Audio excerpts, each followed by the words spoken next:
Well, the new Trigun has been a little bit divisive to say the least. I've noticed a lot of newcomers are really enjoying Trigun Stampede, while a lot of the old-timers like myself have just felt a little bit disenfranchised by just the overall changes from Yasuhiro Nightow's original work. I'm actually not really here to talk about Trigun today though. I'm here to talk about the series that Yasuhiro Nightow, the man himself, has been working on ever since he wrapped up Trigun Maximum. I'm talking about Blockade Battlefront. This is a criminally overlooked series. I never hear anybody talking about this. I didn't even really know it existed until a few months ago, and I decided to watch the anime, and I was not disappointed. If you're a Trigun fan, you're gonna love this. You're gonna definitely want to watch this for so many reasons that I'm gonna get into in a bit. But even if not, this is just a really great series that I think pretty much anybody should watch. If you're looking for something new and kind of shonen-ish, that's not too long, doesn't overstay its welcome, you've come to the right place. What is Blockade Battlefront all about? I might just call it Triple B because the name is so long. Blockade Battlefront takes place in sort of a modern or slightly futuristic supernatural setting. It follows your protagonist Leonardo Watch, who is just kind of your average young man. He's into photography.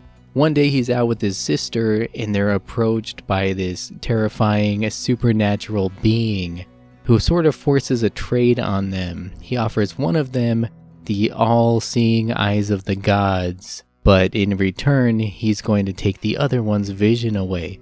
So Leo's sister steps up and she's like, hey, take my vision, leave my brother alone. And thus Leonardo inherits these crazy eyes that can see all sorts of supernatural things that no one else can see, but his sister's left blind. And so he's kind of devastated and feeling responsible, so he sets out to find answers and hopefully find a way to restore his sister's eyes. He sets out to New Hell Salem's Lot, basically the hub for supernatural occurrences in the world.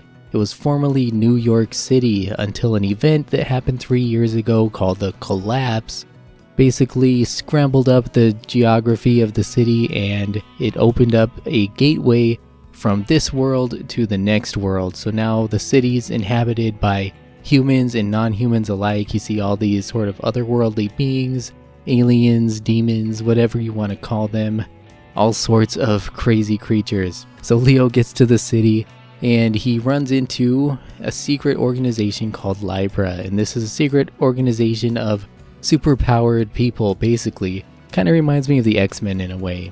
All these kind of eclectic people with superhuman powers. Their job is to protect the city, protect humanity from these supernatural threats, and even just natural threats. There's a lot of crime in the city, a lot of chaos, and a lot of bad people from all over the place. Leonardo uses his eyes as leverage to become part of this group, and that's about as far as I'm going to go into the story. I don't want to spoil anything, and a lot of it is just kind of episodic content. We're just seeing these characters go on different jobs and tackle bad guys and face challenges in their way. It's super entertaining though. I gotta say the animation is absolutely beautiful in this thing. It's so sharp and crisp and interesting, and just everything so imaginative. The whole world building is phenomenal. There's so much going on in this city, and even sometimes you're just watching your protagonists sitting in a restaurant or something, just having a meal, and then behind them you can see out the window and there's some like gigantic monster walking by. There's all kinds of stuff. It's so imaginative, and just the creatures that you see, so many different races and types of creatures. It kind of reminds me of seeing Star Wars for the first time as a kid and just being so mesmerized by all the crazy characters and the crazy like costumes and alien things that you would see coming together, all coexisting in this space. It is absolutely chaotic and amazing. It's very, very interesting. All the characters are just so cool and so well designed. You definitely see those, kind of signature styles of Nightow, and there's some really great action in this thing, and the characters have such cool superpowers and just lovable personalities as well, and it's fun to see these personalities clash with each other. Basically, they can all do crazy things with their blood. They have blood powers. That's the name, Blockade Battlefront, but they're able to use their blood in different ways. Like the one guy can freeze his blood so he can like shoot blood at people and then freeze it and turn them to ice. Somebody else might make a sword out of his blood. Somebody else could make a whole full-on body armor out of blood. And this other guy makes cross-shaped things, and he can like smash bad guys with these giant indestructible crosses. And so many cool things, man. So many cool things. The action is awesome and chaotic. Also, it's full of humor. You know, it's really, really funny. I laughed out loud a lot of times. You see those exaggerated facial expressions and just slapstick humor and typical anime fare here, right? You got the intense action, the very silly comedic bits, and then you get some really dark drama as well, and some real heartbreaking stuff in here too. So it's that perfect balance, the trifecta of the action, the comedy, the drama. I love it. I also thought the music was really great in the anime. It mixes up jazz, hip-hop, and alternative rock. It kind of reminded me of the soundtracks from like Cowboy Bebop, Samurai Champloo, and Fooly Cooly, all kind of meshed into one. All phenomenal soundtracks. This one is no exception. I love seeing a exciting chase scene, and there's just like some jazzy music in the background. I'm like, oh yeah, this is like Cowboy Bebop. Or, the hip-hop or rock. I love all that stuff. So good. If you're a fan of Trigun, you will be so happy to see this, because there are so many Easter eggs to Trigun scattered throughout this series. Kuroneko-sama, the little black cat who appears in like every episode of Trigun, he appears throughout this series in random places very frequently. One of the characters says love and peace at one point, and there's even a shot of Marilyn Millie plushies sitting on a table in one of the episodes. All of these things, man, they just brought a smile to my face. I got way too excited to see these references to my favorite anime of all time. Just great little homages to his classic work. I don't know, there might be even more Easter eggs that I missed. Let me know if you have found others that I haven't mentioned, but got a great big smile on my face every time I saw that cat or any of these other things. I will say the first season was pretty good. It was okay. It was good. It was solid. It left me a little confused and a little sad. But season 2 was absolutely perfect. It was so good. Season 2 was amazing. It blew season 1 out of the water. It was just so full of action, and the pacing, it just never let up. And we really get to see more of the characters shine throughout season 2. That's the big thing. We see all these supporting characters really have their time in the limelight, really have their time to shine.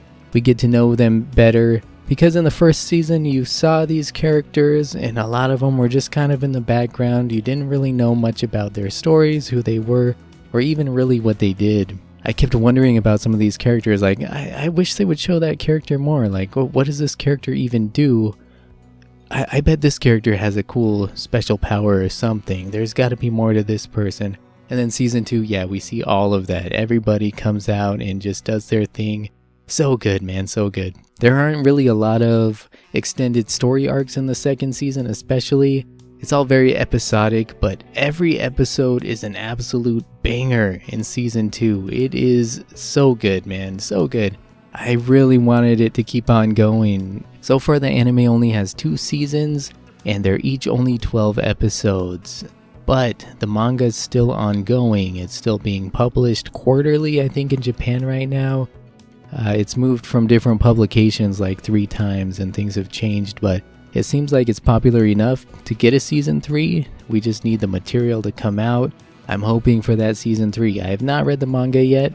I do hear there are some changes from the manga to the anime, and the anime ran from like 2015 to 2017, so it's been a long time with no new season, but fingers crossed, man. I'm holding out.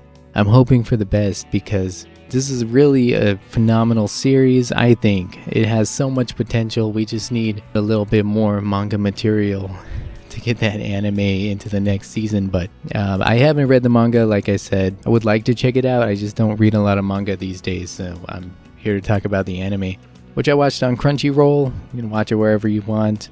Highly recommend it, man. I love the characters, the story, the whole world is just so well crafted.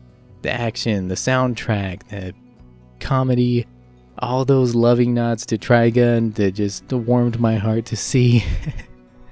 Oh man, so good, so good. So yeah, if you're an old school Trigun fan, you absolutely owe it to yourself to watch this.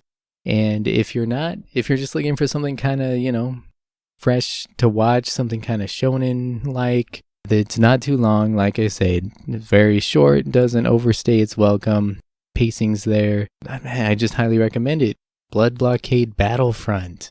Let me know your thoughts if you've seen this or read the manga. I would love to hear from you. Like I say, I feel like a lot of people just don't even know that this thing is out there.